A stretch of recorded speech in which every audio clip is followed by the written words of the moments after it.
Like cyber security ഇത്രയും ഈ discuss ചെയ്യാനുള്ളൊരു കാര്യം ഉണ്ടോ സൈബർ സെക്യൂരിറ്റി എന്ന് പറയുന്ന ഐഡിയ? നമ്മൾ സെക്യൂരിറ്റി പ്രൊവൈഡ് ചെയ്യേണ്ട ആവശ്യമുണ്ട്. ഫോർ എക്സാമ്പിൾ നമ്മുടെ പേസ് മേക്കർ അറിയാമല്ലോ. പേസ് മേക്കർ ഇപ്പോൾ വയർലെസ്ലിയാണ് നമ്മളിൻ്റെ ഡേറ്റ ട്രാൻസ്ഫർ ചെയ്യുന്നത്. ഹോസ്പിറ്റലിൽ ചെല്ലുമ്പോൾ അതിൻ്റെ ഡേറ്റ കളക്ട് ചെയ്യുന്നത് വയർലെസ്ലിയാണ്. ജസ്റ്റ് ഇമാജിൻ ഒരു 10 സെക്കൻഡ് ഇതിൻ്റെ കൺട്രോൾ ഒരു ഹാക്കർ ഏറ്റെടുത്താൽ ആ മനുഷ്യൻ്റെ കാര്യം തീരും. ഭാവിയിൽ സൈബർ സെക്യൂരിറ്റി നമ്മളുടെ ഒരു ഡേ ടു ഡേ ആക്ടിവിറ്റിയുടെ ഭാഗമായിട്ട് വരും. ഈവൻ നമ്മളുടെ ഫോണിൻ്റെ ലോക്ക് നമ്മൾ സെറ്റ് ചെയ്യുന്ന പോലും, നമ്മളുടെ അപ്ലിക്കേഷൻസിനൊക്കെ നമ്മൾ എൻക്രിപ്ഷൻ പാസ്വേഡ് പ്രൊട്ടക്ഷൻ കൊടുക്കുന്നത് പോലും ഒരു സൈബർ സെക്യൂരിറ്റിയാണ്. നേരത്തെ ഷെഫീഖ് സർ പറഞ്ഞു ഡേറ്റാസ് പല വിധത്തിൽ നമുക്ക് കിട്ടുമെന്ന് ഷെഫീഖ് സർ നേരത്തെ പറഞ്ഞിട്ടുണ്ടായിരുന്നു. അപ്പം അതിൽ പ്രധാനമായിട്ടുള്ളൊരു കാര്യം ഒന്ന് ഡേറ്റ ബ്രീച്ചാണ്. ഈ നമ്മുടെ ഡാർക്ക് വെബ് പോലെയുള്ള സ്ഥലങ്ങളിൽ ഡേറ്റ ബ്രീച്ചസ് ആവശ്യങ്ങൾ നടക്കാറുണ്ട്. എസ്പെഷ്യലി നമ്മുടെ ആധാർ കാർഡ് പോലെയുള്ള വളരെ കോൺഫിഡൻഷ്യൽ ആയിട്ട് ക്രൂഷ്യൽ ആയിട്ട് ഡേറ്റാബേസസ് അവിടെ നമുക്ക് ഇപ്പോഴും അവൈലബിൾ ആണ്, സ്റ്റിൽ അവൈലബിൾ ആണ്. Hi, welcome to cyber security podcast. So നമുക്കറിയാം നമ്മളിന്ന് ജീവിച്ചുകൊണ്ടിരിക്കുന്നത് ഒരുപാട് ഇൻസെക്യൂർഡ് ആയിട്ടുള്ള ഒരു വേൾഡിലാണ്. അപ്പോൾ ഇത്രയും ഇൻസെക്യൂർഡ് ആയിട്ടുള്ള ഒരു വേൾഡിൽ ഇപ്പോൾ വോൾവ് ചെയ്തുകൊണ്ടിരിക്കുന്ന ഒരു മേഖലയാണ് സൈബർ സെക്യൂരിറ്റി എന്ന് പറയുന്നത്. ആൻഡ് ഇതിനകത്തേക്ക് പുതുതായിട്ട് കടന്നു വരാൻ ആഗ്രഹിക്കുന്ന ഒരുപാട് ആളുകളുണ്ട്. അപ്പം ഇവിടെയൊക്കെ വരുന്ന ഒരുപാട് ഡൗട്ടുകളും കാര്യങ്ങളൊക്കെ സോൾവ് ചെയ്യുക എന്നുള്ളതാണ് ഇന്നത്തെ നമ്മുടെ ഈ പോഡ്കാസ്റ്റിൻ്റെ ലക്ഷ്യം എന്ന് പറയുന്നത്. സോ ഇന്ന് നമ്മളോടൊപ്പം ഉള്ളത് ഷെഫീഖ് സാറും വിഷ്ണു സാറുമാണ്. ഈ മേഖലയിൽ ഒരുപാട് നാളത്തെ എക്സ്പീരിയൻസ് ഉള്ള ആളുകളാണ് അവർ. അപ്പോൾ അവരിൽ നിന്ന് തന്നെ ഈ കാര്യങ്ങളൊക്കെ നമുക്ക് ചോദിച്ച് മനസ്സിലാക്കാം. So welcome to the podcast Shafeeq sir and Vishnu sir. Sir നമുക്കൊരു ഇൻട്രൊഡക്ഷൻ പോകാം, കാരണം നിങ്ങളെക്കുറിച്ച് നമ്മുടെ യൂസേഴ്സിന് ജസ്റ്റ് ഒന്ന് അറിയാൻ വേണ്ടിയിട്ട്. എൻ്റെ പേര് മുഹമ്മദ് ഷെഫീഖ്. ഞാൻ 3 വർഷമായിട്ട് സൈബർ സെക്യൂരിറ്റി കൺസൾട്ടൻ്റ് ആയിട്ട് മെൻറ്ററായിട്ട് വർക്ക് ചെയ്യുന്നു. എൻ്റെ പേര് വിഷ്ണു എന്നാണ്. ഞാനൊരു 8 വർഷമായിട്ട് ഇൻഫർമേഷൻ സെക്യൂരിറ്റി കൺസൾട്ടൻ്റ് ആയിട്ട് വർക്ക് ചെയ്യുന്നു. ഓൾമോസ്റ്റ് ഒരു 9 to 10 ഇയേഴ്സ് ആയിട്ട് മെൻറ്ററായിട്ടും വർക്ക് ചെയ്യുന്നുണ്ട്. സോ ഈ മേഖലയിൽ ഒരുപാട് നാൾ വർക്ക് ചെയ്തുകൊണ്ട് തന്നെ നമുക്ക് ഒരുപാട് ആളുകളുടെ ഒരുപാട് ഡൗട്ടുകളും കാര്യങ്ങളൊക്കെ നിങ്ങൾ ഓൾറെഡി സോൾവ് ചെയ്തിട്ടുണ്ടായിരിക്കും. അപ്പോൾ അങ്ങനെ കുറച്ച് ഡൗട്ടുകളാണ് നമുക്ക് ഇന്ന് കുറച്ച് നമ്മൾ എടുത്തു വെച്ചേക്കുന്ന കുറച്ച് ക്വസ്റ്റ്യൻസ് ആണ്. ലൈക്ക് ഒരുപാട് പേര് എപ്പോഴും നമ്മുടെ വീഡിയോസിനകത്ത് ചോദിക്കുന്ന കുറേ ക്വസ്റ്റ്യൻസ് ആണ്, നമ്മുടെ യൂസേഴ്സ് കാര്യങ്ങളൊക്കെ ചോദിക്കുന്ന ക്വസ്റ്റ്യൻസ് ആണ്. അപ്പോൾ അതിലേക്കാണ് ഞാൻ പോകുന്നത്. അപ്പം നമുക്ക് ഈ സൈബർ സെക്യൂരിറ്റി എന്നൊക്കെ പറയുമ്പോൾ നമ്മുടെ മനസ്സിലേക്ക് അല്ലെങ്കിൽ പൊതുവെ ആളുകളുടെ മനസ്സിലേക്ക് വരുന്നത് ഒരു ഹുഡിയൊക്കെ ഇട്ടിട്ട് ഇരിക്കുന്ന ഒരു ആൾ ഹാക്ക് ചെയ്യുന്ന ഒരു കൺസെപ്റ്റൊക്കെയാണ്. അപ്പോൾ ശരിക്കും എന്താണ് ഈ സൈബർ സെക്യൂരിറ്റി? ഹാക്കിങ്ങുമായിട്ട് ഇത് ബന്ധമുണ്ടോ? ലൈക്ക് ഹാക്കിംഗ് തന്നെയാണോ സൈബർ സെക്യൂരിറ്റി എന്ന് പറയുന്നത്? നിങ്ങളൊരു ഐഡിയ എന്താണ് അതിൽ? ആക്ച്വലി സൈബർ സെക്യൂരിറ്റി എന്ന് പറഞ്ഞു കഴിഞ്ഞാൽ നമ്മൾ നേരത്തെ നിങ്ങൾ പറഞ്ഞല്ലോ, കുറേ ഹാക്കേഴ്സിൻ്റെ കാര്യം പറഞ്ഞു. സത്യത്തിൽ ഹാക്കിംഗ് അല്ല സൈബർ സെക്യൂരിറ്റി കൊണ്ട് നമ്മൾ ഉദ്ദേശിക്കുന്ന കാര്യം. ഈ ഹാക്കിങ്ങുകളൊക്കെ തടയുക എന്നുള്ളതാണ് സൈബർ സെക്യൂരിറ്റിയുടെ ഒരു മോട്ടീവ് എന്ന് പറയുന്നത്. അപ്പോൾ അതിനുവേണ്ടി നമ്മൾ എടുക്കുന്ന മുൻകരുതലുകൾ, പ്രാക്ടീസുകൾ, ഇതിനൊക്കെയാണ് നമ്മൾ എന്ത് പറയുന്നത്, ഈ ഒരു സൈബർ സെക്യൂരിറ്റി എന്ന് പറയുന്നത്. സോ ഇപ്പോൾ ലൈക്ക് ഷെഫീഖ് പറഞ്ഞത് തന്നെയാണ് സൈബർ സെക്യൂരിറ്റി എന്ന് പറയുമ്പോൾ like already we are discussed secure കൊടുക്കുക, ലൈക്ക് ഒരു പ്ലാറ്റ്ഫോമിന്, ഒരു ഡിജിറ്റൽ പ്ലാറ്റ്ഫോമിന് സെക്യൂർ കൊടുക്കുക എന്ന് പറയും. അപ്പോൾ എവിടെയാണ് ഈ ഹാക്കിംഗ് വരുന്നത് എന്നുള്ളൊരു ചോദ്യമുണ്ട്. ശരിക്കും ഇൻഫർമേഷൻ സെക്യൂരിറ്റി എന്ന് പറയുന്ന വലിയൊരു ഡൊമൈൻ്റെ സബ് ഡൊമൈനുകളാണ് സൈബർ സെക്യൂരിറ്റിയും ഹാക്കിങ്ങും എന്ന് പറയുന്നത്. അപ്പോൾ സൈബർ സെക്യൂരിറ്റി എന്ന് പറയുന്ന ഡൊമൈൻ സെക്യൂർ ചെയ്യണമെങ്കിൽ, നമുക്കൊരു ഡിവൈസിനെ സെക്യൂർ ചെയ്യണമെങ്കിൽ അതിൻ്റെ വോണബിലിറ്റി ആദ്യം മനസ്സിലാക്കിയിരിക്കണം.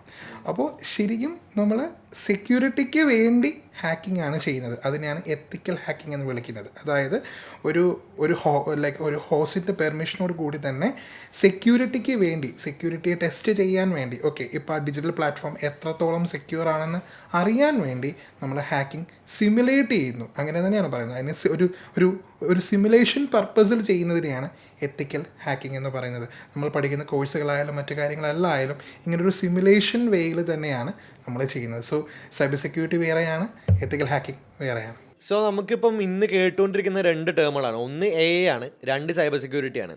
AI കുറിച്ച് കുറേ കാര്യങ്ങൾ നമ്മൾ മനസ്സിലാക്കി. ഇവർ ഈ സൈബർ സെക്യൂരിറ്റിക്ക് ഇത്രയും ഒരു ഹൈപ്പൊക്കെ കൊടുക്കാനുള്ളത് ഉണ്ടോ? ലൈക്ക് സൈബർ സെക്യൂരിറ്റി ഇത്രയും ഈ ഡിസ്കസ് ചെയ്യാനുള്ളൊരു കാര്യം ഉണ്ടോ സൈബർ സെക്യൂരിറ്റി എന്ന് പറയുന്ന ഐഡിയയിൽ? സോ നമ്മൾ ഇന്ന് ജീവിക്കുന്ന ഈ ലോകം എന്ന് പറയുന്നത് ഇൻഡസ്ട്രി 4.0 എന്ന് പറയുന്ന ഒരു കോൺസെപ്റ്റിലാണ്. അതായത് 9 പില്ലറുകൾ അടങ്ങുന്നതാണ് ശരിക്കും ഈ ലോകം എന്ന് പറയുന്നത്. അതായത് like big data, AI, like automation, ഇങ്ങനെ പോകുന്ന ഒരു 9 പില്ലറുകളുണ്ട്. അതിൽ പ്രധാനപ്പെട്ട ഒരു ലൈക്ക് 9 പില്ലർക്കും അതിൻ്റേതായിട്ടുള്ള ഇമ്പോർട്ടൻസ് ഉണ്ട്. പക്ഷേ ഈ 9 പില്ലറുകൾക്ക് അവർക്ക് സ്വന്തമായിട്ട് തന്നെ നിലനിൽപ്പുണ്ട്. പ്രത്യേകിച്ചും അവരുടേതായിട്ട് തന്നെ നിൽക്കുന്നുണ്ട്. പക്ഷേ സൈബർ സെക്യൂരിറ്റി എന്ന് പറയുന്ന ഡൊമൈൻ എന്ന് പറയുന്നത് ഒരു ഇൻഡിപെൻഡൻറ്റ് ഡൊമൈൻ അല്ല, ഡിപ്പെൻഡൻറ്റ് ഡൊമൈനാണ്. അതായത് ഓരോ ഫീൽഡിനും സെക്യൂരിറ്റി പ്രൊവൈഡ് ചെയ്യുക എന്നുള്ളതാണ് ഇതിൻ്റെ ധർമ്മം എന്ന് പറയുന്നത്. അപ്പോൾ അതുകൊണ്ട് തന്നെ അത്രമാത്രം സ്കോപ്പ് ഇതിനുണ്ട്. ഇനി അതേപോലെ തന്നെയാണ് ഒരു ഫീൽഡ് നേരെ ചൊവ്വേ വർക്ക് ചെയ്യണമെങ്കിൽ സെക്യൂരിറ്റി എൻഷുർ ചെയ്യണം. ഫോർ എക്സാമ്പിൾ നമുക്ക് സിംപ്ലി പറയാം, ഇപ്പോൾ ടെസ്ലയുടെ കാറ് ഇപ്പോൾ നമ്മൾ ഇന്ത്യയിൽ മാനുഫാക്ചറിങ് സ്റ്റാർട്ട് ചെയ്യുന്നുണ്ട്. ഫുള്ളി ഓട്ടോണമസ് വെഹിക്കിൾ ആണത്. അപ്പോൾ അതിന് ഇൻറ്റേർണലി ഒരു AI കോറ് പോലും ഉണ്ട്, റൈറ്റ്? സോ അപ്പോൾ ഇവിടെ ഈ കാറ് ഓട്ടോണമസ് ആയിട്ട് ഡ്രൈവ് ചെയ്ത് പോവുകയാണെന്ന് വിചാരിക്കുന്നു, അല്ലെങ്കിൽ അങ്ങനെ ലൈക്ക് നമ്മൾ റോഡുകളിൽ കൂടി അങ്ങനെയാണ് അത് പോകുന്നത്. അപ്പോൾ മഹീന്ദ്രയുടെ B6 നമ്മുടെ B6 ADAS 2 ഫീച്ചേഴ്സ് അല്ലെങ്കിൽ ADAS 3 ഫീച്ചേഴ്സ് വരുന്നുണ്ട് അതിനകത്ത്. അപ്പോൾ ജസ്റ്റ് ഇമാജിൻ ഒരു ഹാക്കർ റിമോട്ട്ലി ഇതിൻ്റെ കൺട്രോൾ ഏറ്റെടുത്താൽ എന്ത് സംഭവിക്കും? ലൈക്ക് ഇതാണ് ഇവിടുത്തെ ഏറ്റവും വലിയ പ്രത്യേകത. അതായത് ഈ ഓരോ ഡൊമെയിനും നമ്മൾ ആ സെക്യൂരിറ്റി പ്രൊവൈഡ് ചെയ്യേണ്ട ആവശ്യമുണ്ട്. ഫോർ എക്സാമ്പിൾ നമ്മുടെ പേസ് മേക്കർ അറിയാമല്ലോ. പേസ് മേക്കർ ഇപ്പോൾ വയർലെസ്ലി ആണ് നമ്മളിതിൻ്റെ ഡേറ്റ ട്രാൻസ്ഫർ ചെയ്യുന്നത്. ഹോസ്പിറ്റലിൽ ചെല്ലുമ്പോൾ അതിൻ്റെ ഡേറ്റ കളക്ട് ചെയ്യുന്നത് വയർലെസ്ലി ആണ്. ജസ്റ്റ് ഇമാജിൻ ഒരു 10 സെക്കൻഡ് ഇതിൻ്റെ കൺട്രോൾ ഒരു ഹാക്കർ ഏറ്റെടുത്താൽ ആ മനുഷ്യൻ്റെ കാര്യം തീരും. സിനിമകളിൽ ഇപ്പോൾ അത് പ്രതിപാദിക്കുന്നുണ്ട്, പല സിനിമകളിലും ഇപ്പോൾ അത് പ്രതിപാദിക്കുന്നുണ്ട്. അപ്പോൾ ഈ ഫീൽഡ് ഒരു ഡൊമൈനിൽ ഒതുങ്ങി നിൽക്കുന്നതല്ല, മൾട്ടി ഡൊമൈൻസാണ്. അത് ഇന്ന് ഈ ലോകത്ത് ഏതൊക്കെ ഡൊമൈനുകൾ ഡിജിറ്റൽ വേൾഡുമായി കണക്റ്റഡ് ആണോ, അതാണ് പറയേണ്ട വാക്ക്, ഡിജിറ്റൽ വേൾഡുമായിട്ട് ഏതൊക്കെ ഡൊമൈൻ കണക്റ്റഡ് ആണോ അവിടെ എല്ലായിടത്തും സൈബർ സെക്യൂരിറ്റി നമുക്ക് ഉറപ്പ് വരുത്തേണ്ടതുണ്ട്. സൈബർ സെക്യൂരിറ്റിക്കാളും എടുത്ത് പറയേണ്ടത് ഇൻഫർമേഷൻ സെക്യൂരിറ്റി ഉറപ്പ് വരുത്തേണ്ടതുണ്ട്. അങ്ങനെ ഉറപ്പ് വരുത്തിയാൽ മാത്രമേ ആ ഡൊമൈൻസ് പെർഫെക്റ്റ് ആവുകയുള്ളൂ. അതുകൊണ്ട് തന്നെയാണ് സൈബർ സെക്യൂരിറ്റിക്ക് ഇത്രമാത്രം ഹൈപ്പ് കൂടുന്നത്. അതുപോലെ തന്നെ ഇപ്പോൾ നമുക്ക് നമ്മുടെ ഓഫീസിൽ തന്നെ സംഭവിച്ചു, അങ്ങനെ ഒരുപാട് ആളുകൾക്ക് സംഭവിച്ചു വരുന്നുണ്ട്. ഇപ്പോൾ ഇങ്ങനെ ഈ അറ്റാക്കുകൾ ഇപ്പോൾ അവർക്ക് സിമ്പിളായിട്ട് ഇപ്പോൾ അവരുടെ വാഹനത്തിൻ്റെ നമ്പറും ഇതിനകത്തൊരു ഫൈൻ ഉണ്ടെന്ന് പറഞ്ഞ് ഒരു APK ഡൗൺലോഡ് ചെയ്യാനും ഇങ്ങനെ ഒരുപാട് കാര്യങ്ങൾ നമ്മുടെ നാട്ടിൽ ഇപ്പോൾ സംഭവിച്ചുകൊണ്ടിരിക്കുന്നുണ്ട്. അതുപോലെ തന്നെ ലോൺ ആപ്ലിക്കേഷൻസ് അതൊക്കെ ഡൗൺലോഡ് ചെയ്യുന്നു. അവർ പിന്നീട് പോകുന്നത് ഒന്നില്ലെങ്കിൽ നോർമലി അവരുടെ അക്കൗണ്ടിൽ നിന്ന് പൈസ പോകുന്നു, അല്ലെങ്കിൽ അവരുടെ വിവരങ്ങൾ പുറത്തു പറയുന്നു പറഞ്ഞ് അവരെ ത്രട്ടൻ ചെയ്ത് പൈസ വാങ്ങുന്നു. ഇങ്ങനെ ഒരുപാട് ഇൻസിഡൻസ് നടന്നുകൊണ്ടിരിക്കുന്നുണ്ട്. ശരിക്കും ഇത് ചെയ്യുന്നത് ഹാക്കേഴ്സ് തന്നെയാണോ? ലൈക്ക് അത് ചെയ്യുന്നത് ശരിക്കുള്ള ഹാക്കേഴ്സ് അങ്ങനെ ഒരു ടീമുണ്ടോ? ആൻഡ് ഇതിപ്പോൾ നോർമലി ഒരു ആളുകൾ ഇപ്പോൾ ഈ പൈസയ്ക്ക് വേണ്ടിയിട്ട് ഇത് പഠിച്ച് ചെയ്യുന്ന ആളുകളാണോ? എന്താണ് അതിൻ്റെ ഒരു ഐഡിയ തന്നു കഴിഞ്ഞാൽ നന്നായിരിക്കും. കോമൺലി നമ്മൾ പറയും ബ്ലാക്ക് ഹാറ്റ് ഹാക്കേഴ്സ് എന്ന് പറയും. എന്ന് പറഞ്ഞു കഴിഞ്ഞാൽ അവർ നമ്മുടെ ഇൻഫർമേഷൻ എടുക്കും, നമ്മളുടെ പെർമിഷൻ ഇല്ലാതെ നമ്മുടെ ഇൻഫർമേഷൻ എടുക്കുന്നു, അവർ സ്റ്റീൽ ചെയ്ത് പോകുന്നു. അവരത് അവരുടേതായ ഗെയിനിന് വേണ്ടി അവരത് യൂസ് ചെയ്യുന്നു. ചിലപ്പോൾ നമ്മുടെ ഡാറ്റ വിൽക്കാൻ വേണ്ടിയിട്ടോ അല്ലെങ്കിൽ നമ്മുടെ തന്നെ മറ്റെന്തെങ്കിലും ഡിവൈസുകൾ എന്തെങ്കിലും ഹാക്ക് ചെയ്യാൻ വേണ്ടിയിട്ടൊക്കെ അവരത് യൂസ് ചെയ്യും. അത് മാത്രമല്ല ഇന്നിപ്പോൾ ഇത് പഠിച്ചുകൊണ്ടിരിക്കുന്ന ഈ കോഴ്സൊക്കെ പഠിച്ചു വരുന്ന സ്ക്രിപ്റ്റ് കിഡീസ് എന്ന് പറയും. അവരും ഇതുപോലെയുള്ള അറ്റംപ്റ്റുകൾ, ഫോർ എക്സാമ്പിൾ നമ്മുടെ സോഷ്യൽ എഞ്ചിനീയറിംഗ് അറ്റാക്കുകൾ പോലെയുള്ള അറ്റാക്കുകളൊക്കെ അവരും യൂസ് ചെയ്യുന്നുണ്ട്. അപ്പോൾ ഇതുവഴിയൊക്കെയാണ് അവരെന്ത് ചെയ്യുന്നത്, നമ്മളുടെ ഇൻഫർമേഷൻസും കാര്യങ്ങളൊക്കെ അവർ കളക്ട് ചെയ്ത് പോകുന്നത്. അപ്പോൾ ഇത് ബ്ലാക്ക് ഹാറ്റ് ഹാക്കേഴ്സ് മാത്രമല്ല, ഇതുപോലെയുള്ള സ്ക്രിപ്റ്റ് കിട്ടി നമ്മൾ ചെറിയ ടൂളുകൾ മാത്രം റൺ ചെയ്യാൻ അറിയുന്ന, അപ്പോൾ നമ്മളൊരു ഇതിലൊരു കോഴ്സൊക്കെ കണ്ടിട്ട് അല്ലെങ്കിൽ വർക്ക്ഷോപ്പിലൊക്കെ അറ്റൻഡ് ചെയ്തിട്ട് അവിടെയുള്ള ആ ടൂൾസ് അതിൻ്റെ കോൺസിക്വൻസ് ഒന്നും അവർക്ക് അറിയില്ല, അത് ഉപയോഗിച്ചാലുള്ള പ്രശ്നങ്ങളൊന്നും അവർക്ക് അറിയില്ല. അപ്പോൾ അങ്ങനെയൊക്കെ ടൂൾ ഉപയോഗിച്ചുകൊണ്ട് അറ്റാക്ക് നടത്തുന്ന സ്റ്റുഡൻസ് അല്ലെങ്കിൽ കുട്ടികളൊക്കെ ഉണ്ട്. ഓക്കെ, അപ്പോൾ അങ്ങനെയുള്ള അറ്റാക്കുകളും ഒക്കെ എന്താണ് ഇതുപോലെയുള്ള ഇൻഫർമേഷൻസ് സ്റ്റീൽ ചെയ്ത് പോകാറുണ്ട്. അപ്പം ഹാക്കേഴ്സ്, ബ്ലാക്ക് ഹാറ്റ് ഹാക്കേഴ്സ് മാത്രമല്ല, നമ്മൾ ഈ സ്ക്രിപ്റ്റ് കിട്ടികളെയും നമ്മൾ പേടിക്കേണ്ടിയിരിക്കുന്നു. ശരിക്കും അപ്പൊ ഈ ഇത് ആർക്കും ചെയ്യാൻ പറ്റും എന്നുള്ളൊരു ഐഡിയയിലേക്ക് എത്തുന്നുണ്ട് അല്ലേ? അതെ. ഓക്കെ, അപ്പം യൂട്യൂബ് വീഡിയോസ് ഒക്കെ അവൈലബിൾ ആയതുകൊണ്ട് തന്നെ സ്റ്റുഡൻസ് ഇത് ഓൾറെഡി ലേൺ ചെയ്തിട്ട് അവരത് ഒരു അവയർനെസ് ആയിട്ട് എടുക്കാതെ അവരത് മറ്റുള്ളവരെ അറ്റാക്ക് ചെയ്യാൻ വേണ്ടിയിട്ട് അത് യൂസ് ചെയ്യുന്നുണ്ട്. ഓക്കെ, ആക്ച്വലി നിങ്ങളൊക്കെ ഈ ഹാക്കിംഗ് ഒക്കെ എന്തായാലും ചെയ്തിട്ടുണ്ടാവുമല്ലോ, അപ്പം ചോദിക്കേണ്ട ആവശ്യമില്ലല്ലോ, എന്നാലും ചോദിക്കുകയാണ്, നിങ്ങളൊക്കെ ഇപ്പോൾ ഇതിനകത്തേക്ക് ഈ സൈബർ സെക്യൂരിറ്റി മേഖലയിലേക്ക് കടന്നു വരാൻ അങ്ങനെ എന്തെങ്കിലും ഒരു ഇൻസിഡൻറ്റോ അല്ലെങ്കിൽ നിങ്ങളുടെ ഒരു ഹാക്കിംഗ് ഒരു എക്സ്പീരിയൻസോ അതൊന്ന് പങ്കുവയ്ക്കാൻ കഴിയുമോ? ഓക്കെ, ഐ തിങ്ക് ഈ മേഖലയിലേക്ക് കടന്നു വരുന്ന ഓൾമോസ്റ്റ് ഒരു 90% ആൾക്കാരും, അൺലെസ് പ്രൊഫഷണൽസ്, അവരല്ലാതെ ആൾക്കാർ ഓൾമോസ്റ്റ് എല്ലാവരും ഒരു ബ്ലാക്ക് ഹാറ്റ് ഹാക്കിംഗ് മൈൻഡിൽ തന്നെയാണ് തുടങ്ങിയത്. മേ ബി പ്രൊഫഷണൽസ് സ്റ്റാർട്ട് ചെയ്തതും ഈ പറയുന്ന പോലെ തന്നെയാണ്. അതായത് ഒരു എന്താ പറയുക, ഒരു ഡിസ്ട്രപ്റ്റീവ് വേയിൽ തന്നെയാണ് അവർ സ്റ്റാർട്ട് ചെയ്തിട്ടുണ്ടാകുക. മിക്ക ആൾക്കാരും ഇപ്പോൾ ഈ like social media account hack ചെയ്യുക, ഒരാളുടെ പ്രൈവസിയിലേക്ക് ഇൻട്രൂഡ് ചെയ്യുക, അത് തന്നെയാണ് ഉദ്ദേശം. അല്ലെങ്കിൽ പിന്നെയുള്ള സാധ്യതകളുള്ളത് നമ്മുടെ തന്നെ പേഴ്സണൽ ഗെയിംസ്. ഇപ്പോൾ ഈ ഗെയിം കളിക്കുമ്പോൾ നമുക്ക് കോയിൻസ് വാങ്ങുക, അപ്പോൾ അതിനുവേണ്ടി മോഡ് ആപ്ലിക്കേഷൻസ് ബിൽഡ് ചെയ്യുക, അല്ലെങ്കിൽ ഈ പറഞ്ഞുള്ള ഫ്രണ്ട്സിനെ പറ്റിക്കാൻ പ്രാങ്ക് ചെയ്യാൻ വേണ്ടിയിട്ട് ചെയ്യുക. ഇതൊക്കെ ആയിരിക്കും എല്ലാവരുടെയും തുടക്കമെന്ന് പറയുന്നത്. സോ അങ്ങനെ തന്നെയാണ് എൻ്റെ സ്റ്റാർട്ടിങ്. പേഴ്സണലി പറയുക അങ്ങനെ തന്നെയാണ്. ഒരു ഫ്രണ്ടിൻ്റെ സിസ്റ്റത്തിൽ ഗെയിം കളിക്കാൻ തരാത്തതിന് വേണ്ടിയിട്ട് പുള്ളിക്കാരൻ്റെ സിസ്റ്റത്തിനെ ഹാക്ക് ചെയ്ത് കൊണ്ടാണ്, അതായത് ആ സിസ്റ്റത്തെ ഡിസ്റപ്റ്റ് ചെയ്തുകൊണ്ടായിരുന്നു. ലൈക്ക് GTA Vice City, നമ്മുടെ പഴയ GTA Vice City ഇറങ്ങിയ സമയത്ത് ഓക്കെ,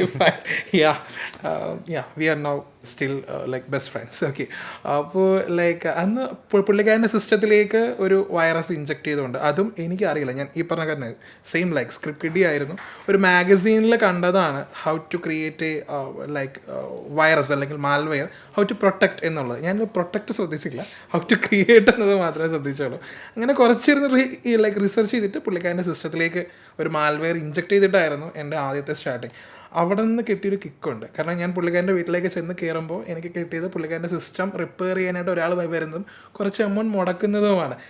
ഒരു കണക്കിന് ചിന്തിച്ചാൽ it's in A bad way, but അവിടെ നിന്ന് കിട്ടിയ കിക്കാണ് ശരിക്കും ഇതിൽ ഇങ്ങനെ ഒരു ഓപ്പർച്യൂണിറ്റി ഉണ്ടല്ലോ എന്ന് മനസ്സിലാക്കുന്നത്.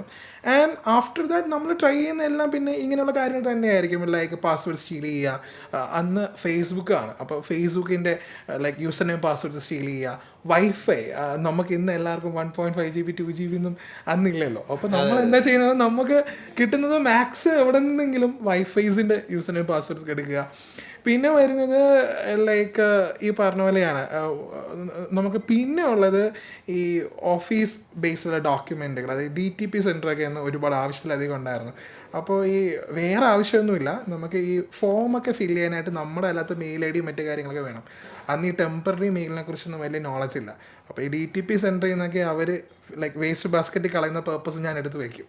അതിനകത്ത് ഡേറ്റാസ് ഉണ്ടാവും. അപ്പോൾ ആ ഡേറ്റാസ് വെച്ചായിരിക്കും ഞാൻ പല ഫോംസും ഫില്ല് ചെയ്തിട്ടുണ്ടാവും. അപ്പോൾ ഇങ്ങനെയുള്ള ഒരിക്കലും എത്തിക്കലായിട്ട് പറയാൻ പറ്റാത്ത ഇല്ലീഗൽ വേയിൽ കൂടെ തന്നെയാണ് സ്റ്റാർട്ട് ചെയ്തത്. ആൻഡ് ഫൈനലി ഒരു ലൈക്ക് ബിടെക്കൊക്കെ ആയ സമയത്ത് മനസ്സിലാക്കി ലൈക്ക് നമ്മൾ കുറച്ചും കൂടെ ഇതിനൊരു പ്രൊഫഷണൽ വേ ഉണ്ട്, ഇതിന് കുറച്ചും കൂടെ ഒരു ബെറ്റർ വേ ഉണ്ടെന്ന് മനസ്സിലാക്കി പിന്നെ ഒരു പ്രൊഫഷണൽ കോഴ്സിന് ജോയിൻ ചെയ്തു. ആഫ്റ്റർ കോഴ്സ് മനസ്സിലായി ഓക്കെ ഇതിനെ നമുക്ക് ലൈഫ് സെറ്റിൽമെൻറ്റ് ചെയ്യാൻ പറ്റുന്ന രീതിയിലുള്ള പവർ ഇതിനുണ്ട്, ബി എ പ്രൊഫഷണൽ എന്ന് മനസ്സിലാക്കി. ആൻഡ് ആഫ്റ്റർ ദാറ്റ് കുറച്ച് ഓർഗനൈസേഷൻസുമായിട്ട് ലൈക്ക് വർക്ക് ചെയ്തു. ഇപ്പോൾ എടുത്തു പറയുകയാണെങ്കിൽ കേരള പോലീസ് സൈബർ ഡോം, അതേപോലെ തന്നെ NCDRC national cyber defence research centre, പിന്നെ പറയുകയാണെങ്കിൽ തമിഴ്നാട് പോലീസിൽ കുറച്ച് നാൾ ലൈക്ക് ഫോറൻസിക്സ് ഡിപ്പാർട്ട്മെൻറ്റിൽ വർക്ക് ചെയ്തു. അപ്പോൾ ഇങ്ങനെയുള്ള കുറച്ച് ഡിപ്പാർട്ട്മെൻറ്റ്സിൽ ആസ് എ സർവീസ് ചെയ്ത് കഴിഞ്ഞപ്പോഴത്തേക്കും ഈ ഫീൽഡിൻ്റെ ഒരു ഡെപ്ത്ത് മുഴുവനായിട്ട് മനസ്സിലാകുകയും ഇപ്പോൾ ലൈക്ക് ഫുള്ളി പ്രൊഫഷണലാണ്. നമ്മൾ ഇൻഫർമേഷൻ സെക്യൂരിറ്റിയാണ് ഇപ്പോൾ കൈകാര്യം ചെയ്യുന്നത്. റെഡ് ടീം എന്ന കോൺസെപ്റ്റ് പോലും ഇപ്പോൾ ചിന്തിക്കുന്നില്ല. നേരത്തെ ബ്രോ ചോദിച്ചല്ലോ ലൈക്ക് സിംപ്ലി ഈ MVDയുടെ ഇഷ്യൂ പറഞ്ഞല്ലോ, MVD ആപ്ലിക്കേഷൻ ലൈക്ക് ഫൈൻ വന്നിട്ടുണ്ട് നമുക്ക് ഒരുപാട് പേർക്ക് ലൈക്ക് ഇപ്പോൾ പലർക്കും വരുന്നുണ്ട്. അത് MVD ഡിപ്പാർട്ട്മെൻറ്റ് ഒഫീഷ്യലി തന്നെ അവരുടെ സോഷ്യൽ മീഡിയയിൽ അവരുടെ ലൈക്ക് സോഷ്യൽ മീഡിയ പോസ്റ്റായിട്ട് പബ്ലിഷ് ചെയ്തിട്ടുണ്ട്. ആരും ഇങ്ങനെ ഡൗൺലോഡ് ചെയ്യരുതെന്നുള്ളൊരു അവയർനെസ് അവർ പോയിട്ടുണ്ട്. അപ്പോൾ അതിൽ പ്രധാനമായിട്ടുള്ളൊരു ഇഷ്യൂ ഇത് എന്താണെന്ന് പറഞ്ഞാൽ ഈ ഹാക്കേഴ്സിന് എവിടെ നിന്നാണ് നമ്മുടെ ഡേറ്റ കിട്ടുന്നത്. അത് ഇപ്പോൾ ഫൈനുള്ള ആൾക്കാർ ആണ് ഇതിൽ കൂടുതലും വീണിട്ടുള്ളത്. ഫൈൻ ഇല്ലാത്ത ആൾക്കാർ ഇല്ല, അവർ മേ ബി പരിവാഹൻ്റെ വെബ്സൈറ്റിൽ കയറി നോക്കുക, അല്ലെങ്കിൽ അവർക്ക് അതിനെക്കുറിച്ചൊരു ബേസിക് അവയർനെസ് ഉണ്ട്, അവർ ഒരിക്കലും അതിൽ ക്ലിക്ക് ചെയ്ത് പോയില്ല. പക്ഷേ ഇതിൽ ഓൾറെഡി ഫൈൻ വന്നിട്ടുള്ള ആൾക്കാരുടെ ഡേറ്റാസ് ഇവർക്ക് എവിടെ നിന്നാണ് കിട്ടുന്നത്, ഒരിക്കലും MVDയുടെ സ്ഥലത്ത് നിന്ന് ആയിരിക്കില്ല അല്ലേ. അപ്പോൾ പിന്നെ വരുന്ന സാധ്യത എന്ന് പറഞ്ഞാൽ ഈ നമുക്ക് ഒരുപാട് ആപ്ലിക്കേഷൻസ് ഉണ്ട്, മൊബൈൽ ആപ്ലിക്കേഷൻസ്. നമുക്ക് നമുക്ക് ഫൈൻ ഉണ്ടോയെന്നും നമ്മുടെ വണ്ടിയുടെ ഇൻഷുറൻസ് അടച്ചിട്ടുണ്ടോ എന്നൊക്കെ ക്രോസ് ചെക്ക് ചെയ്യാൻ പറ്റുന്ന ഒരുപാട് ആപ്ലിക്കേഷൻസ് ഉണ്ട്, ഒഫീഷ്യലി ഉള്ള ആപ്ലിക്കേഷൻസാണ്. അപ്പോൾ ഇതിൽ നമ്മൾ ഡേറ്റാസ് എൻ്റർ ചെയ്യുന്നു, നമ്മൾ എന്ത് ചെയ്യുന്നു, നമ്മുടെ വണ്ടിയുടെ ഡീറ്റെയിൽസ് കൊടുക്കുന്നു, എല്ലാ ഡീറ്റെയിൽസും വണ്ടിയുമായി ബന്ധപ്പെട്ട എല്ലാ ഡീറ്റെയിൽസും കാണിക്കുന്നു. ഈ ആപ്ലിക്കേഷൻസിൻ്റെ ഡേറ്റാബേസ് പലതും ബ്രീച്ച് ആവും.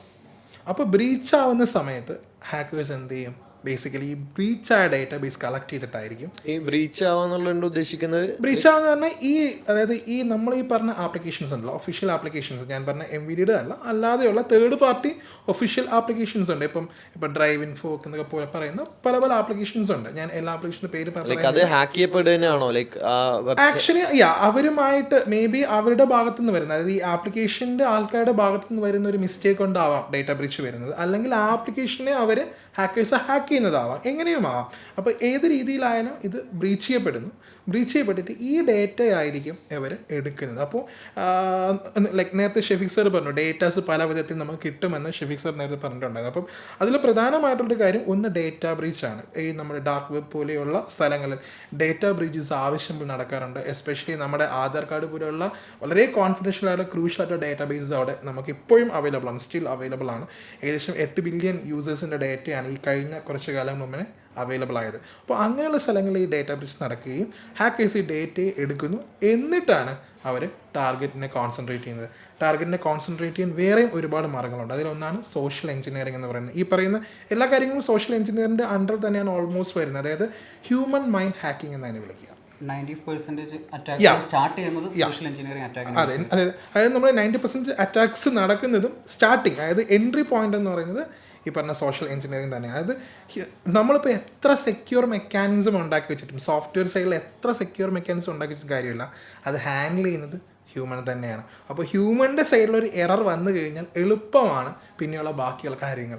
നമ്മളിപ്പോൾ ഹൈ എൻഡ് സെക്യൂരിറ്റി ആയിരിക്കും മേ ബി ഡിജിറ്റൽ സൈഡിൽ ഒരുക്കിയിരിക്കുന്നത്. അപ്പോൾ നല്ല പാടായിരിക്കും, നല്ല ബുദ്ധിമുട്ടായിരിക്കും അതിനെ അറ്റാക്ക് ചെയ്ത് പോകാൻ. അപ്പോൾ ഈ സോഷ്യൽ എഞ്ചിനീയറിംഗ് വഴി തന്നെയാണ് ഹാക്കേഴ്സ് നെക്സ്റ്റ് സ്റ്റെപ്പിലേക്ക് പോകുന്നത്. അതിൽ പ്രധാനപ്പെട്ട ഒരു കാര്യമാണ് OSINT എന്ന് പറയും, ഓപ്പൺ സിസ്റ്റം ഇൻ്റലിജൻസ് മോഡൽ എന്ന് പറഞ്ഞിട്ട് അങ്ങനെ ഒരു സ്ട്രക്ചർ തന്നെയുണ്ട്. അതായത് നമ്മുടെ ഓപ്പൺ സോഴ്സ് ഇൻ്റലിജൻസ് എന്ന് പറഞ്ഞിട്ട് അതിൽ പ്രധാനമായിട്ടുള്ള പ്രത്യേകത എന്ന് പറയുന്നത് നമ്മുടെ സോഷ്യൽ മീഡിയാസ് ഉണ്ടല്ലോ, നമ്മുടെ സോഷ്യൽ മീഡിയ വഴി അല്ലെങ്കിൽ ഇപ്പം ഞാനൊരു ഫോട്ടോ എടുത്ത് ക്യാപ്ചർ ചെയ്ത് എൻ്റെ ഫോണിലൊരു ഫോട്ടോ ക്യാപ്ചർ ചെയ്ത് ഞാൻ സോഷ്യൽ മീഡിയയിൽ ഇട്ടു, ഇൻസ്റ്റാഗ്രാം എനി മീഡിയയിൽ ഇട്ടു. ഈ ഫോട്ടോ ഡൗൺലോഡ് ചെയ്ത് കഴിഞ്ഞാൽ ഇതിൻ്റെ അകത്ത് മെറ്റാ ഡേറ്റ എന്ന് പറയുന്നൊരു ഡേറ്റ ഉണ്ട്. ഈ ഡേറ്റ വെച്ചിട്ട് നമുക്ക് പ്രധാനമായിട്ട് എൻ്റെ ഫോൺ ഏതാണ്, എൻ്റെ ഫോണിൻ്റെ ക്യാമറ ഏതാണ്, എടുത്ത ലൊക്കേഷൻ ഏതാണ്, ഞാൻ ഏതെങ്കിലും ഫ്രണ്ട്സിനെ ടാഗ് ചെയ്തിട്ടുണ്ടെങ്കിൽ അവരുടെ datas, like every data, like എടുത്ത ടൈം, ഡേറ്റ്, സമയം, ലൈറ്റിംഗ് സെറ്റിങ്സ് ഉൾപ്പെടെ ആ മെറ്റാ ഡേറ്റയുടെ അകത്തുണ്ടാവും. അപ്പോൾ ഇങ്ങനെയുള്ള ഡേറ്റ എക്സ്ഫിൽട്രേറ്റ് ചെയ്യാനായിട്ട് ആവശ്യത്തിലധികം ടൂൾ ഇന്ന് അവൈലബിൾ ആണ്. അപ്പോൾ ഇങ്ങനെയും ഡേറ്റ കളക്ഷൻ ഇന്ന് വളരെ സിമ്പിളാണ്. അപ്പോൾ ഒരു വ്യക്തിയെ നമുക്ക് ടാർഗറ്റ് ചെയ്യണമെന്നുണ്ടെങ്കിൽ ഡേറ്റ കളക്ഷൻ ഇന്ന് വളരെ സിമ്പിളായിട്ട് മാറുന്നു.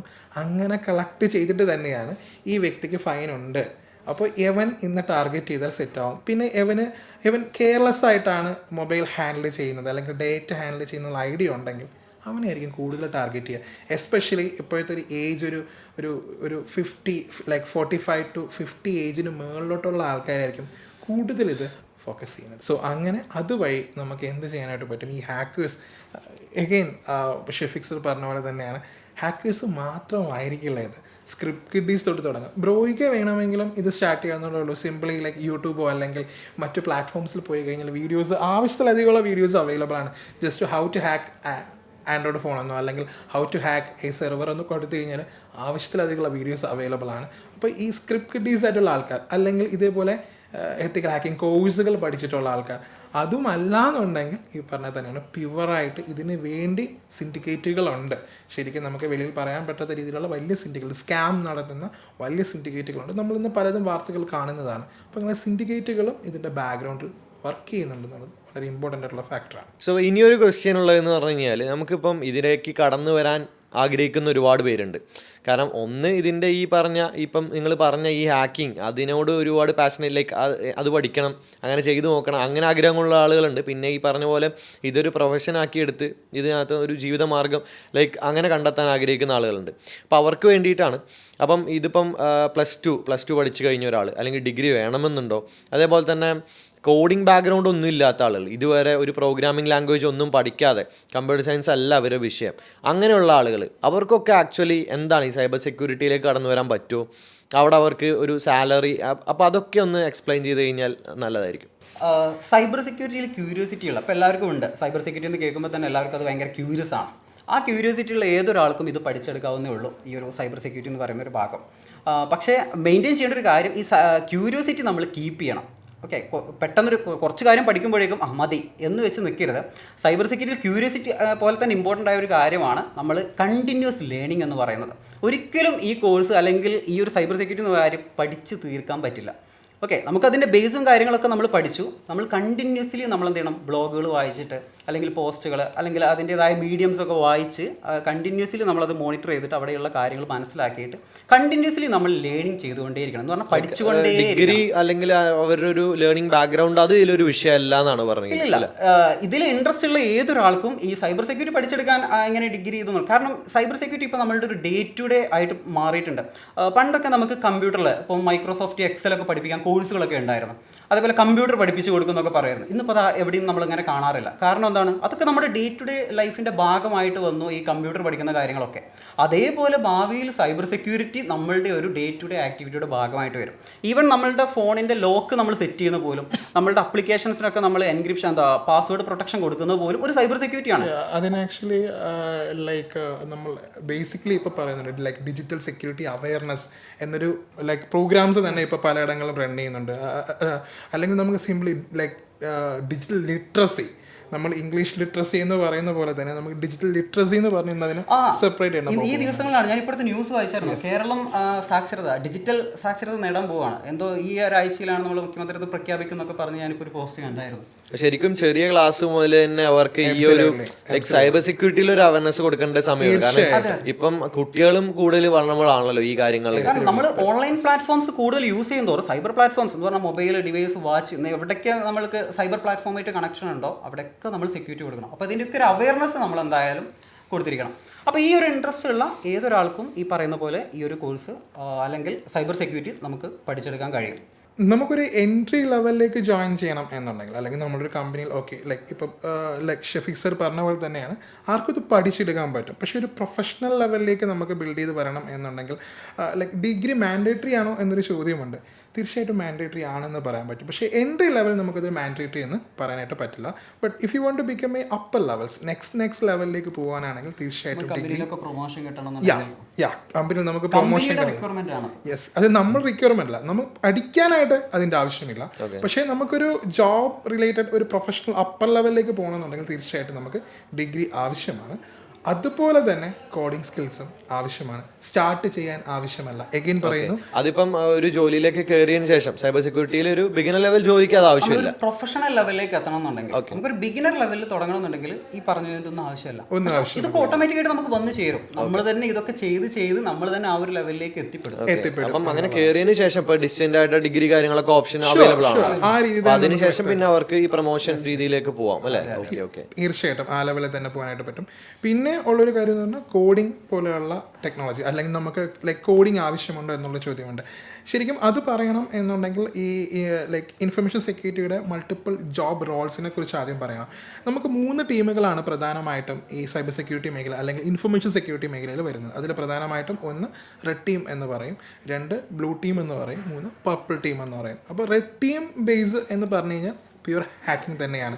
ഒരു ഹാക്ക് എങ്ങനെയാണോ ഒരു സിസ്റ്റത്തിലേക്ക് പെനട്രേറ്റ് ചെയ്ത് കയറുന്നത്, അതേ മെത്തഡോളജീസും അതേ ആർക്കിടെക്ചറുമാണ് ആര് ഫോളോ ചെയ്യുന്നത്, റെഡ് ടീം ഫോളോ ചെയ്യുന്നത്. അപ്പോൾ അവിടെ നമുക്ക് തീർച്ചയായിട്ടും കോഡിംഗ് സ്കില്ല്, നമ്മളൊരു പ്ലാറ്റ്ഫോമിൽ നിന്ന് കോഡ് ചെയ്യേണ്ട ആവശ്യമില്ല. പക്ഷേ കോഡ് ചെയ്തിരിക്കുന്ന പ്ലാറ്റ്ഫോമിൻ്റെ കോഡ് വായിച്ച് മനസ്സിലാക്കാനുള്ള സ്കില്ല് തീർച്ചയായിട്ടും ഉണ്ടായിരിക്കണം. Especially JavaScript, Python, bash, Ruby, pearl പോലുള്ള പ്രോഗ്രാമിംഗ് ലാംഗ്വേജുകളെ കുറിച്ച് അറിവുണ്ടായിരിക്കണം. എഗിൻ പറയുന്നു, ഡെവലപ്പ് ചെയ്യേണ്ട, വായിച്ചാൽ മനസ്സിലാവണം എന്നുള്ളതാണ്. കാരണം ആ കോഡിലെ ഇഷ്യൂ ആണ് നമ്മൾ സോൾവ് ചെയ്യേണ്ടത്. ആ കോഡിലെ ഇഷ്യൂ ആണ് നമ്മൾ സോൾവ് ചെയ്യേണ്ടത്. രണ്ടാമത് വരുന്നത് പറഞ്ഞാൽ ബ്ലൂ ടീമാണ്. ബ്ലൂ ടീം പ്രധാനമായിട്ടും മോണിറ്ററിംഗ് ആണ്. അതായത് മോണിറ്ററിംഗ്, അതേപോലെ തന്നെ അതിലെ ലൈക്ക് പ്രധാനമായിട്ടും ലോഗ് ബേസ്ഡായിട്ടുള്ള മോണിറ്ററിംഗ് നമ്മൾ നോക്കുന്നുണ്ട്. അതേപോലെ തന്നെ നെറ്റ്വർക്ക് മോണിറ്ററിംഗ് പോലെയുള്ള മോണിറ്ററിംഗ് കാര്യങ്ങളാണ് കൂടുതലായിട്ടും ലൈക്ക് നമ്മുടെ ബ്ലൂ ടീം നോക്കുന്നത്. ഇവിടെ നമുക്ക് കോഡിങ്ങിൻ്റെ ആവശ്യമുണ്ടെന്ന് വെച്ചാൽ ഇവിടെ കോഡിങ്ങിൻ്റെ അല്ല ആവശ്യം. ഇവിടെ ശരിക്കും അനലിറ്റിക്കൽ മെൻറ്റാലിറ്റിയാണ്. നമുക്കൊരു അനലിറ്റിക്കൽ മെൻറ്റാലിറ്റി ഉള്ള ആർക്കും ഈ ഒരു ലൈക്ക് ജോബ് റോൾസിലേക്ക് പോകാനായിട്ട് പറ്റും. പിന്നെ വരുന്ന പർപ്പിൾ ടീമാണ്. ലൈക്ക് അസ്യൂനോ റെഡും ബ്ലൂവും കൂടെ ചേരുമ്പോൾ പർപ്പിൾ ആവുന്നു. പർപ്പിൾ ടീമിൽ ഇതിന് രണ്ടിൻ്റെയും കൂടെ മിക്സാണ് ശരിക്കും നമുക്ക് വേണ്ടി വരുന്നത്. അതായത് നമുക്ക് ഹാക്കിങ്ങും അറിഞ്ഞിരിക്കണം, മോണിറ്ററിങ്ങും അറിഞ്ഞിരിക്കണം. ഇനി ഇതിൻ്റെയും മുകളിൽ ഉണ്ടോ എന്ന് ചോദിച്ചാൽ തീർച്ചയായിട്ടും കംപ്ലയൻസസ് എന്ന് പറയുന്നതാണ് ഇൻഫർമേഷൻ സെക്യൂരിറ്റി എന്ന് പറയുന്നത്. കുറച്ചും കൂടെ ആധികാരികമായിട്ട്, കുറച്ചും കൂടെ ഡോക്യുമെൻറ്റേഷൻ തലത്തിലേക്ക്, കുറച്ചും കൂടെ ആർക്കിടെക്ചർ തലത്തിലേക്കാണ് അത് പോകുന്നത്. പക്ഷേ അതിന് തീർച്ചയായിട്ടും എക്സ്പീരിയൻസ് വലിയൊരു ഫാക്ടറാണ്. അവിടുത്തെ പ്രധാനപ്പെട്ട പ്രശ്നം ഒരു കാര്യം തന്നെയാണ് എക്സ്പീരിയൻസ്. അതായത് ഇൻഫർമേഷൻ സെക്യൂരിറ്റി അല്ലെങ്കിൽ സൈബർ സെക്യൂരിറ്റിയിലേക്ക് എൻട്രി ലെവലിൽ കയറാനായിട്ട് വളരെ എളുപ്പമാണ്. നമുക്ക് പലയിടങ്ങളിലും ഇൻറ്റേണായിട്ട് നമുക്ക് ജോയിൻ ചെയ്യാം. നമുക്ക് പല കമ്പനികളിലെ ബേസിക് പ്രോജക്റ്റുകളിലൊക്കെ നമുക്ക് കോൺട്രിബ്യൂട്ട് ചെയ്യാനായിട്ട് പറ്റും. ഓപ്പൺ സോഴ്സ് പ്രോജക്റ്റുകളിൽ നമുക്ക് കോൺട്രിബ്യൂട്ട് ചെയ്യാൻ പറ്റും. അപ്പോൾ നമുക്ക് കയറിക്കൂടുക വളരെ സിമ്പിളാണ്. പക്ഷേ ഒരു നെക്സ്റ്റ് ലെവലിലേക്ക് പോകണമെങ്കിൽ പ്രധാനമായിട്ടും നമുക്ക് ഈ പറഞ്ഞ പോലെ ഡിഗ്രി വേണം, സ്കിൽസ് വേണം, അതേപോലെ തന്നെ സർട്ടിഫിക്കേഷൻസ് വേണം. നെക്സ്റ്റ് വലിയൊരു ബിഗ് ഫാക്ടറാണ് എക്സ്പീരിയൻസ്. അപ്പോൾ എക്സ്പീരിയൻസും വളരെ വലിയൊരു ഫാക്ടറാണ്. നിങ്ങൾക്ക് പ്രൊമോഷൻ കിട്ടണമെങ്കിലോ സാലറി ഹൈക്ക് വേണമെങ്കിലോ അത് വേണം. And there is one more thing, നിങ്ങളുടെ ഒരു മെൻറ്റാലിറ്റിയും കൂടെ അനലൈസ് ചെയ്തിട്ട് വേണം. സോഫ്റ്റ് സ്കിൽ സോഫ്റ്റ് സ്കിൽ എന്ന് നമ്മൾ പറയും. അപ്പോൾ നമ്മളൊരു സിംപ്ലി നിങ്ങളുടെ മെൻറ്റാലിറ്റി അല്ലെങ്കിൽ നിങ്ങൾ ഇതിൽ ഏത് ടീമിലാണ് നിങ്ങൾ ജോയിൻ ചെയ്യാൻ ആഗ്രഹിക്കുന്നത് എന്ന് മനസ്സിലാക്കിയിട്ട് വേണം നിങ്ങൾ സ്കില്ല് ബിൽഡ് ചെയ്യാൻ. നിങ്ങൾ ഹാക്കിംഗ് റിലേറ്റഡ് ആയിട്ട്, അതായത് നിങ്ങൾ മുഴുവനായിട്ട് പെനട്രേറ്റ് ചെയ്ത് കയറണം, അല്ലെങ്കിൽ നിങ്ങൾക്കൊരു എന്താ പറയുക, നമ്മൾ മലയാളത്തിൽ പറഞ്ഞ കുരുട്ട് ബുദ്ധി എന്ന് നമുക്ക് പറയാം. അപ്പോൾ അങ്ങനെ ഒരു ബുദ്ധി നമുക്കുണ്ടെങ്കിൽ you must join as a red team. അവിടെ നിങ്ങൾക്ക് ഈ പറഞ്ഞ പോലെ പെനട്രേഷൻ ടെസ്റ്ററായിട്ടോ അല്ലെങ്കിൽ എത്തിക്കൽ ഹാക്കറായിട്ടോ ആരുമായിട്ടോ വേണമെങ്കിൽ നിങ്ങൾക്ക് ജോയിൻ ചെയ്യാം. നിങ്ങൾക്ക് കുറച്ചും കൂടി അനലിറ്റിക്കൽ മെൻറ്റാലിറ്റിയാണ് നിങ്ങൾക്കുള്ളതുണ്ടെങ്കിൽ, അതായത് നിങ്ങൾക്ക് കുറച്ചും കൂടി ഡേറ്റ അനാലിസിസ് പോലുള്ള കാര്യങ്ങൾ ചെയ്യാനുള്ള അനലിറ്റിക്കൽ ഇതാണുള്ളത്, പിന്നെ പ്രോബ്ലം സോൾവ് ചെയ്യാനുള്ള സ്കിൽസൊക്കെയാണ് നിങ്ങൾക്കുള്ളതെങ്കിൽ ബ്ലൂ ടീമിൽ ജോയിൻ ചെയ്യാം. ഈ രണ്ടിൻ്റെയും കൂടെ മിക്സാണ് പെർഫെക്റ്റ് ടീം. അപ്പോൾ ഈ പറഞ്ഞ പോലെയാണ്, ആർക്ക് വേണമെങ്കിലും പഠിക്കാം, ആർക്ക് വേണമെങ്കിലും എസ്റ്റാബ്ലിഷ് ചെയ്യാം, ബട്ട് ബി വോണ്ട് പ്രൊഫഷൻ, ഈ പറഞ്ഞ ക്രൈറ്റീരിയാസിൻ്റെ അവിടെ ഫില്ലപ്പ് ചെയ്യേണ്ടതുണ്ട്. സോ നിങ്ങൾ ഇതിനകത്ത് ഒരുപാട് എക്സ്പീരിയൻസ് ഉള്ള ആളുകളാണ്. അപ്പോൾ ഇതിനകത്തേക്ക് കടന്നു വരാൻ ആഗ്രഹിക്കുന്ന, പുതുതായിട്ട് കടന്നു വരാൻ ആഗ്രഹിക്കുന്ന ആളുകളുണ്ട്, പുതിയ ലേണേഴ്സ്. അവർക്ക് എന്തെങ്കിലും ടിപ്സ് നിങ്ങൾക്ക് കൊടുക്കാനുണ്ടോ? Okay, fine. ഇതിൽ ഷെഫീഖ് സർ ആദ്യം തന്നെ ഒരു പോയിന്റ് പറഞ്ഞിട്ടായിരുന്നു, ക്യൂരിയോസിറ്റി ഇല്ല. അതായത് കണ്ടിന്യൂസ് ആയിട്ട് അപ്ഡേറ്റ് ചെയ്യാൻ മനസ്സുള്ള ആൾക്കാർക്ക് ഈ ഫീൽഡിലേക്ക് സുഖമായി കടന്നു വരാം.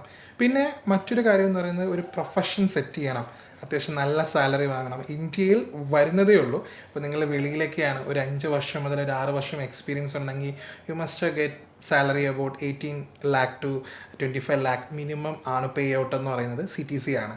അപ്പോൾ അങ്ങനെ സാലറി കിട്ടുന്ന രീതിയിലേക്ക് നമുക്ക് വരാൻ പറ്റും. പിന്നെയുള്ള പ്രധാനപ്പെട്ട കാര്യം എന്ന് പറയുന്നത്, ഇതിനൊരു സ്ട്രക്ചേർഡ് വേ ഉണ്ട്, ഒരു റോഡ് മാപ്പ് ഉണ്ട് എന്നുള്ളത് വളരെ വ്യക്തമായിട്ട് മനസ്സിലാക്കുക. നമുക്കിത് കുട്ടിക്കാലത്ത് തന്നെ പ്രാക്ടീസ് ചെയ്യാം, അതിനൊന്നും ഒരു ഇഷ്യൂ ഇല്ല. ഞാൻ സ്റ്റാർട്ട് ചെയ്യുന്നത് തന്നെ എൻ്റെ 2ാം ക്ലാസ് തൊട്ടാണ് ഞാൻ കമ്പ്യൂട്ടറുമായിട്ടുള്ള ചങ്ങാത്തം സ്റ്റാർട്ട് ചെയ്യുന്നത്. 8ാം ക്ലാസ്സിൽ പഠിക്കുമ്പോഴാണ് ഈ ഫീൽഡിനെ കുറിച്ച് ബേസിക്കായിട്ട് അറിയാം. ഞാൻ പറഞ്ഞു, എൻ്റെ ഫ്രണ്ടിൻ്റെ സിസ്റ്റത്തെ കുറിച്ച് പറഞ്ഞു. അപ്പോൾ നമുക്ക് പഠിച്ചെടുക്കുന്നതിന് വലിയ ഇഷ്യൂ ഇല്ല. പക്ഷേ ഒരു പ്രൊഫഷണലിലേക്ക്, അതായത് ഈ ഫീൽഡിലേക്ക് ഇറങ്ങണം, ജോലി വേണം എന്ന് ആഗ്രഹിക്കുന്നവർക്ക് ആഫ്റ്റർ +2 ആണ് നമ്മൾ സജസ്റ്റ് ചെയ്യുന്നത്, കൂടുതലായിട്ടും സജസ്റ്റ് ചെയ്യുന്നത്. കാരണം അപ്പോൾ മാത്രമേ അവന് കുറച്ചും കൂടെ കോൺസെൻട്രേറ്റ് ചെയ്യാൻ പറ്റുള്ളൂ. ഞാൻ എഗെയിൻ പറഞ്ഞു, പഠിക്കുന്നതിലല്ല ബുദ്ധിമുട്ട്, ജോബ് ഓറിയൻറ്റഡ് ആയിട്ട് ഫോക്കസ് ചെയ്യുകയാണെങ്കിൽ അത് നമുക്ക് ഈ പഠിച്ച കാര്യങ്ങളൊക്കെ ഒരു എത്തിക്കൽ വേയിൽ യൂസ് ചെയ്യണം എന്നുള്ള ഒരു ഐഡിയ. അത് നമുക്കൊരു മെച്യൂരിറ്റി ലെവലിലേക്ക് വരണം. അതായത് നമ്മൾ ഈ യൂസ് ചെയ്യുന്നതെല്ലാം തിരിച്ച്, അതായത് ആക്ച്വലി സൈബർ സെക്യൂരിറ്റി എന്നത് 2 തല മൂർച്ചയുള്ള വാളാണ്. സെക്യൂർ ചെയ്യണമെങ്കിൽ പെനട്രേറ്റ് ചെയ്യണം, സെക്യൂർ ചെയ്യണമെങ്കിൽ ഹാക്ക് ചെയ്യണം. അപ്പോൾ അവൻ ആദ്യം പഠിക്കുക ഹാക്കിംഗ് ആയിരിക്കും, സെക്യൂരിറ്റി ആയിരിക്കില്ല. ഞാൻ അതാ പറഞ്ഞത്, സെക്യൂരിറ്റി എന്ന് പറഞ്ഞ ഒരു അപ്പർ ലെവലിലേക്ക് പോകുമ്പോഴാണ് ശരിക്കും സെക്യൂരിറ്റിയെക്കുറിച്ചുള്ള കൺസേൺസ് നമുക്ക് വരുന്നതും. നമ്മളൊരു പ്രൊഫഷണൽ ലെവലിലേക്ക് വരുമ്പോഴാണ് സെക്യൂരിറ്റി വരുന്നത്. അതുവരെയും നമ്മൾ ബേസിക്കലി സ്ക്രിപ്റ്റ് ആയിരിക്കാം, നമ്മൾ ബേസിക്കലി എത്തിക്കൽ ഹാക്കർ എന്ന പേരിട്ട് വിളിച്ചുകൊണ്ട് നമ്മൾ ചെയ്യുന്ന പണികളായിരിക്കും ചെയ്യുന്നത്. പക്ഷേ ഇവിടെയെല്ലാം അവൻ ആ മെച്യൂരിറ്റി ഉണ്ടെങ്കിൽ മാത്രമേ ഇതിലേത് ശരി ഏത് തെറ്റ്, ഞാൻ ചെയ്യുന്നതിന് എന്ത് ഭവിഷ്യത്ത് വരും എന്ന് നമുക്ക് പറയാനായിട്ട് പറ്റും. അപ്പോൾ പഠിക്കുന്നത് കൊണ്ട് ഇഷ്യൂ ഇല്ല, ആർക്ക് വേണമെങ്കിലും പഠിക്കാം. ബട്ട് ബി എ പ്രൊഫഷൻ ഞാനീ പറഞ്ഞില്ല, +2 കഴിഞ്ഞതിന് ശേഷം നോക്കുന്നതായിരിക്കും കുറച്ചും കൂടെ ബെറ്റർ എന്ന് പറയുന്നത്. പിന്നെ രണ്ടാമത്തെ ഒരു ടിപ്പ് എന്താണെന്ന് ഞാൻ പറഞ്ഞു, റോഡ് മാപ്പ് ഉണ്ടെന്ന് പറഞ്ഞു. അപ്പോൾ പഠിക്കുന്നവർക്ക് ഇതിലിപ്പോൾ സെൽഫ് ലേണേഴ്സ് ഉണ്ടായിരിക്കാം, ആവശ്യത്തിലധികം സെൽഫ് ലേണേഴ്സ് ഉണ്ടായിരിക്കാം. സെൽഫ് ലേണേഴ്സ് ഓക്കെയാണ്. നമുക്ക് എപ്പോഴും ഈ ഒരു ഫീൽഡ് പഠിക്കുമ്പോൾ എളുപ്പം എന്ന് പറയുന്നത് ഒന്നിൽ കൂടുതൽ ആൾക്കാരുമായി ചേർന്നിരുന്ന് പഠിക്കുന്നതാണ്. നമുക്ക് ഒറ്റയ്ക്ക് പഠിച്ച് പോകുന്നത്, കാരണം ഇതിൽ മൾട്ടിപ്പിൾ സബ് ഡൊമൈൻസുകളുണ്ട്. ഇപ്പോൾ ഫോർ എക്സാമ്പിൾ ഞാൻ പറയുകയാണെങ്കിൽ, ഞാൻ പറഞ്ഞു റെഡ് ടീം എന്ന് ഞാൻ പറഞ്ഞു, അതിൽ തന്നെ പെനട്രേഷൻ ടെസ്റ്റർ എന്ന് പറയുന്ന ഒരു ജോബ് റോളാണ്. ഈ ജോബ് റോളിൻ്റെ അണ്ടറിൽ തന്നെ മൾട്ടിപ്പിൾ സബ് ഡൊമൈൻസ് ഉണ്ട്. ഫോർ എക്സാമ്പിൾ പറയുന്നത് mobile application penetration tester, web application penetration tester, cloud architecture penetration tester, ഇങ്ങനെ മൾട്ടിപ്പിൾ ജോബ് റോൾസ് വരുന്നുണ്ട്. ഓരോ ഡൊമൈൻ അനുസരിച്ചും ജോബ് റോളുകൾ ആഡായിക്കൊണ്ടിരിക്കുന്നു. ഞാൻ നേരത്തെ പറഞ്ഞു ടെസ്ലയുടെ കാറിൻ്റെ കാര്യം പറഞ്ഞു, അത് ഓട്ടോമോട്ടീവ് പെനട്രേഷൻ ടെസ്റ്റർ, അത് പുതിയ ജോബ് റോളാണ്. ഇങ്ങനെ ഇപ്പോൾ EV വന്നുകൊണ്ടിരിക്കുകയാണ്, EV പെനട്രേഷൻ ടെസ്റ്റർ, അത് അടുത്ത ജോബ് റോൾ ആഡ് ചെയ്യുകയാണ്. അപ്പോൾ മൾട്ടിപ്പിൾ ജോബ് റോൾസിൽ വരുന്നുണ്ട് പ്രധാനമായിട്ടും. അപ്പോൾ അതുകൊണ്ട് അവിടുത്തെ ഒരു പ്രധാനപ്പെട്ട കാര്യം എന്ന് പറയുന്നത്, നിങ്ങൾ ഈ ഫീൽഡിലേക്ക് കടന്നു വരുവാണെന്നുണ്ടെങ്കിൽ റോഡ് മാപ്പ് സെറ്റ് ചെയ്യുമ്പോൾ ആദ്യം ജോബ് റോൾ ഏതെന്ന് സെറ്റ് ചെയ്യണം. നിങ്ങൾ ഇഷ്ടപ്പെടുന്ന ജോബ് റോൾ ഏത് എന്ന് സെറ്റ് ചെയ്യണം. അതിന് ശേഷം മാത്രമായിരിക്കണം നിങ്ങളത് പഠിക്കേണ്ടത്. അപ്പോൾ നിങ്ങൾക്കൊരു എനിക്ക് ഇതിനെക്കുറിച്ച് എല്ലാത്തിനെക്കുറിച്ചും ഒരു ഓവറോൾ വ്യൂ വേണം എന്നുണ്ടെങ്കിൽ ഇതെല്ലാം നിങ്ങൾക്ക് പഠിക്കാം. ഞാൻ പറഞ്ഞു വന്നത് പ്രധാനമായിട്ടും നമ്മൾ എന്തുകൊണ്ട് കണക്ട് ചെയ്തിരുന്ന് പഠിക്കണം, അല്ലെങ്കിൽ ഒന്നിൽ കൂടുതൽ ആൾക്കാരുടെ പഠിക്കണം എന്നാണ്. ഓരോരുത്തർക്കും ഓരോ കാര്യത്തിലായിരിക്കും ഇൻട്രസ്റ്റ് കൂടുതൽ. ഇപ്പോൾ എനിക്ക് വൈഫൈ ഹാക്കിങ്ങിലായിരിക്കും ഇൻട്രസ്റ്റ് കൂടുതൽ, വേറൊരാൾക്ക് മൊബൈൽ ഹാക്കിങ്ങിലായിരിക്കും ഇൻട്രസ്റ്റ് കൂടുതൽ. അപ്പം ഞാൻ എൻ്റെ നോളജ് ഷെയർ ചെയ്ത് പഠിക്കുവാണ് എന്നുണ്ടെങ്കിൽ തീർച്ചയായിട്ടും എനിക്ക് എല്ലാ ഡൊമൈൻസിനെ കുറിച്ചൊരു കുറിച്ചൊരു ഓവർവ്യൂ വേണം. അപ്പോൾ അതിന് നമുക്ക് എന്ത് ചെയ്യാം, ഇപ്പോൾ ഒരു കോഴ്സിന് വേണമെങ്കിൽ എനിക്ക് ജോയിൻ ചെയ്യാം, ഇല്ലെങ്കിൽ നമുക്കൊരു കമ്മ്യൂണിറ്റിയിൽ ജോയിൻ ചെയ്യാം, നമുക്കൊരു കമ്മ്യൂണിറ്റി ആക്ടിവിറ്റീസ് നമുക്ക് ചെയ്യാം, കമ്മ്യൂണിറ്റി ജോയിൻ ചെയ്ത് ഐഡിയാസ് ഷെയർ ചെയ്യാം. ഇല്ലെങ്കിൽ ഈ ഇൻ്റർനാഷണൽ കമ്മ്യൂണിറ്റീസ് ഉണ്ട് നമ്മുടെ ഈ പറഞ്ഞ പോലെ, ലൈക്ക് എന്താ ഡിസ്കോഡ് ചാനലിലൊക്കെ ഇൻ്റർനാഷണൽ കമ്മ്യൂണിറ്റീസ് ഉണ്ട്. അപ്പോൾ ഈ കമ്മ്യൂണിറ്റീസിലൊക്കെ നമുക്ക് ജോയിൻ ചെയ്യാം, മീറ്റപ്പുകൾക്ക് പങ്കെടുക്കാം. അപ്പോൾ ഇതൊക്കെ ഒരു റോഡ് മാപ്പിൻ്റെ ഫസ്റ്റ് ലെവലാണ്. ഇവിടെ നിന്ന് നമുക്കൊരു ഐഡിയ കിട്ടും ഞാൻ ഏതിലാണ് സ്യൂട്ട് ആവുക എന്നുള്ളത്. ആഫ്റ്റർ ദാറ്റ് അതിൻ്റെ ഓരോ സ്റ്റെപ്പ് ബൈ സ്റ്റെപ്പിലേക്ക് സർട്ടിഫിക്കേഷൻസ് ഉണ്ട്, ഡിഗ്രീസ് നമ്മൾ കംപ്ലീറ്റ് ചെയ്യേണ്ടതുണ്ട്, സ്റ്റെപ്പ് ബൈ സ്റ്റെപ്പ് പോവേണ്ടതായിട്ടുണ്ട്.